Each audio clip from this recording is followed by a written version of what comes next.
Alright, let's sleep. Pull the blankets up to your chin. Fluff your pillow. Turn off your phone and let the darkness settle around you like a soft, warm cloak.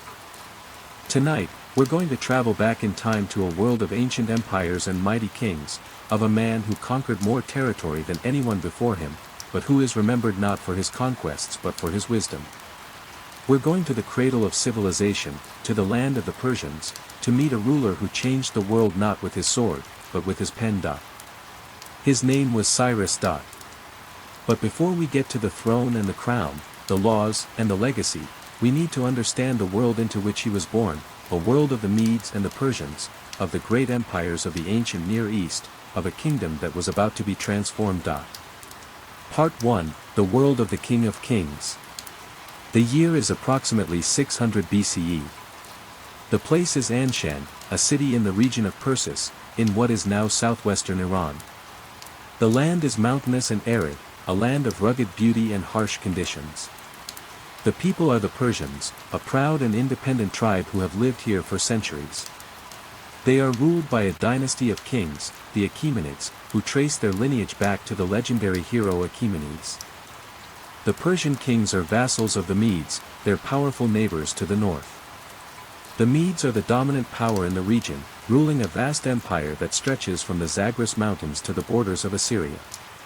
Their king, Astyages, is a man of great ambition and even greater cruelty. He rules with an iron fist, and he demands absolute loyalty from his subjects. In the palace of Anshan, a baby is born. He is given the name Cyrus, which in the Persian language means shepherd or son.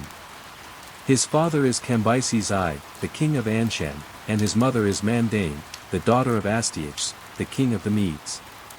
Cyrus is the grandson of the most powerful man in the region, and he is destined for greatness. But the circumstances of Cyrus's birth are shrouded in legend. According to the Greek historian Herodotus, Astyages had a dream in which his daughter, Mandane, gave birth to a son who would one day overthrow him. Fearing the prophecy, Astyages ordered that the infant Cyrus be killed. The baby was given to a shepherd to be abandoned in the wilderness, but the shepherd took pity on him and raised him as his own son. When Cyrus grew up, he discovered his true identity, and he led a rebellion against his grandfather. The story is probably apocryphal, but it reflects the belief that Cyrus was destined for greatness. Cyrus grows up in the court of Anshan, learning the arts of war and peace. He is educated in the traditions of the Persians, the Medes, and the great civilizations of the ancient Near East. He learns to read and write, to ride horses, and to command armies. He also learns to navigate the complex world of politics, of alliances and enmities, of loyalty and betrayal. Part 2, The Rebellion. In 559 BCE, Cambyses I dies, and Cyrus becomes the king of Anshan. He is young, ambitious, and determined to free his people from the yoke of the Medes. He knows that the power of the Medes is vast, but he also knows that it is brittle, held together by fear and coercion. Cyrus begins to build alliances with other Persian tribes, and he prepares for a rebellion. In 550 BCE, he marches on Ecbatana, the capital of the Medes, and he defeats Astyages. The Medes are conquered, and Cyrus becomes the king of a new empire, the Achaemenid Empire. The conquest of the Medes is just the beginning. Cyrus turns his attention to the neighboring kingdoms of Lydia, Babylon, and Egypt. He conquers them all, creating the largest empire the world has ever seen. His empire stretches from the Mediterranean Sea in the west to the Indus River in the east, from the Caucasus Mountains in the north to the Arabian Desert in the south. He is the King of Kings. Part 3, The Conquest of Babylon.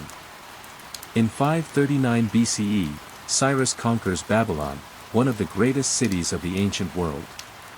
The Babylonians are a proud and ancient people, who have ruled much of the Near East for centuries. But they are also a people who have oppressed and enslaved the nations they have conquered. Cyrus enters Babylon in triumph. But he does not destroy the city. He does not loot its temples. He does not enslave its people. Instead, he does something that no conqueror has ever done before. He frees the slaves, he restores the temples, and he allows the conquered peoples to return to their homelands. The most famous of these decrees is the Edict of Cyrus, which is recorded on a clay cylinder that survives to this day. The Cyrus Cylinder, as it is known, is considered one of the earliest declarations of human rights. It proclaims that Cyrus will not oppress the peoples of his empire. It promises that they will be free to practice their religion, to speak their language, and to live in peace. One of the peoples affected by the edict is the Jews, who have been exiled in Babylon for decades. Cyrus allows them to return to their homeland, to rebuild their temple, and to restore their worship. The Jews are overjoyed. They hail Cyrus as a liberator, a hero, a man of God. Part 4, The King of Kings. Cyrus's reign is a time of peace and prosperity. He rules his vast empire with wisdom and justice, and he is respected by his subjects. He is not a tyrant, he is a father to his people. He is also a man of immense modesty. He does not live in a palace of gold and jewels, he lives in a simple house, surrounded by his family and his friends. He does not wear a crown of gold, he wears a simple headband. He does not demand to be worshipped as a god, he allows his subjects to worship their own gods. Cyrus is a man of vision. He knows that an empire can only be sustained if its subjects are content. He knows that oppression breeds rebellion, and that freedom fosters loyalty. He creates an empire that is based on tolerance, on justice, and on respect for the rights of all peoples. Part 5, The Death of the King. In 530 BCE, Cyrus dies. He is killed in battle, fighting against the Pasargadae, a nomadic tribe from the steppes. According to Herodotus, he is killed by the queen of the Pasargadae, who takes revenge for the death of her son. Cyrus is buried in a simple tomb in the city of Pasargadae. His tomb is still standing today, a testament to the greatness of the man who lies within. The inscription on his tomb reads, "I am Cyrus, the King of Kings, the King of the world." Part 6, The Legacy. Cyrus's legacy is immense. He is remembered as one of the greatest rulers in history, a man who conquered more territory than anyone before him, but who is remembered not for his conquests but for his wisdom. He is the founder of the Achaemenid Empire, which would last for more than 200 years. He is the model for the ideal ruler, a man who ruled with justice and compassion. His legacy is also political. He established a system of administration that would be adopted by the empires that followed. He divided his empire into provinces, each governed by a satrap, who was appointed by the king. He established a system of communication, of roads and postal stations. He created a professional army, a civil service, and a system of taxation. Cyrus's legacy is also cultural. He is mentioned in the Hebrew Bible as a liberator of the Jews. He is praised by the Greek historians as a wise and benevolent ruler. He is remembered in Persian tradition as the founder of the Persian Empire. Part 7, The Lessons. What can we learn from the story of Cyrus? First, power is not the same as tyranny. Cyrus was the most powerful man in the world, but he did not use his power to oppress. He used it to liberate. True leadership is not about domination, it is about service. Second, tolerance is a strength. Cyrus allowed his subjects to worship their own gods, to speak their own languages, and to live in peace. He understood that diversity is not a weakness, it is a strength. Third, justice is essential. Cyrus established a system of laws that applied to all his subjects, regardless of their status or their background.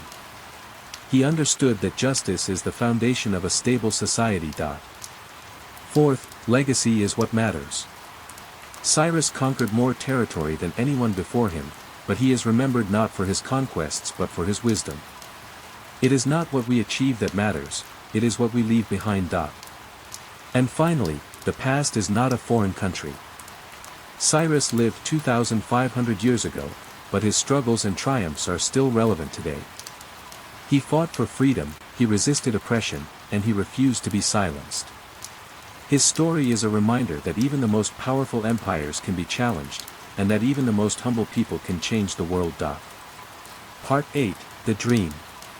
Now, as you drift off to sleep, think about Cyrus.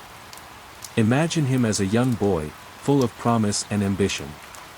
Imagine him as a king, leading his armies to victory. Imagine him in Babylon, freeing the slaves and restoring the temples. Imagine him as an old man, looking back on a life of achievement and wisdom. And then imagine his legacy, the empire he built, the laws he wrote, the example he set. Imagine the Cyrus Cylinder, that ancient declaration of human rights, still speaking to us across the millennia.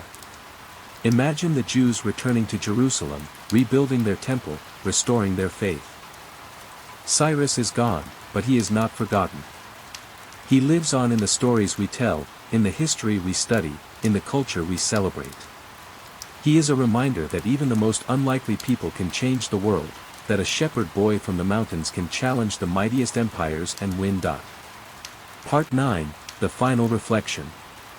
So tonight, as you lie in your warm bed, in your safe home, surrounded by the people you love, think about Cyrus. Think about his courage, his wisdom, his compassion.